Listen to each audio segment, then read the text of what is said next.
లక్షలాది మందికి మన తెలుగు మ్యాట్రిమోనీ ద్వారా వివాహాలు జరిగాయి. తెలుగు వారి నంబర్ 1 చాయిస్ తెలుగు మ్యాట్రిమోనీ.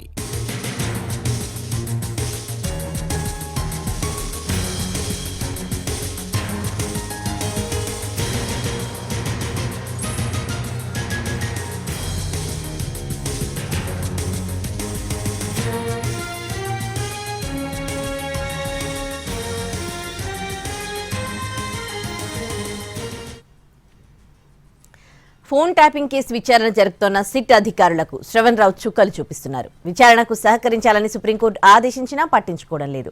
ఏదో విధంగా తప్పించుకోవాలని చూస్తున్న శ్రవణ్ రావు ఇవాల్టి సిట్ విచారణకు సహకరిస్తారా అన్న అనుమానాలున్నాయి. మరోవైపు ఫోన్ ట్యాపింగ్ కేసుకు సంబంధించి హైకోర్టులో కౌంటర్ దాఖలు చేశారు పోలీసులు. నిందితుడు ప్రభాకర్ రావు ముందస్తు బెయిల్ పిటిషన్ కొట్టేయాలని కోరారు. ఫోన్ ట్యాపింగ్ కేసులో నేడు మరోసారి సిట్ ముందు హాజరు కానున్నారు శ్రవణ్ రావు.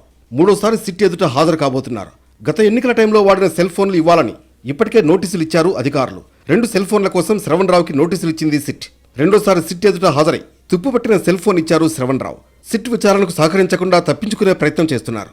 సిట్కు సహకరించాలని సుప్రీంకోర్టు ఆదేశించినా పట్టించుకోవడం లేదు. దీంతో ఇవాల్టి సిట్ విచారణ సందర్భంగా శ్రవణ్ రావు ఎంతవరకు సహకరిస్తారన్నది అనుమానంగా మారింది. ఒకవేళ శ్రవణ్ రావు విచారణకు సరిగా సహకరించకుంటే పోలీసులు ఎలా ముందుకు పెడతారన్నది ఆసక్తి కలిగిస్తోంది. ఫోన్ ట్యాపింగ్ కేసుకు సంబంధించి హైకోర్టులో కౌంటర్ దాఖలు చేశారు పోలీసులు. నిందితుడు ప్రభాకర్ రావు ముందస్తు బెయిల్ పిటిషన్ కొట్టివేయాలని కోరారు. ఫోన్ ట్యాపింగ్ కేసులో ప్రభాకర్ రావే కీలకమని కౌంటర్లో పేర్కొన్నారు.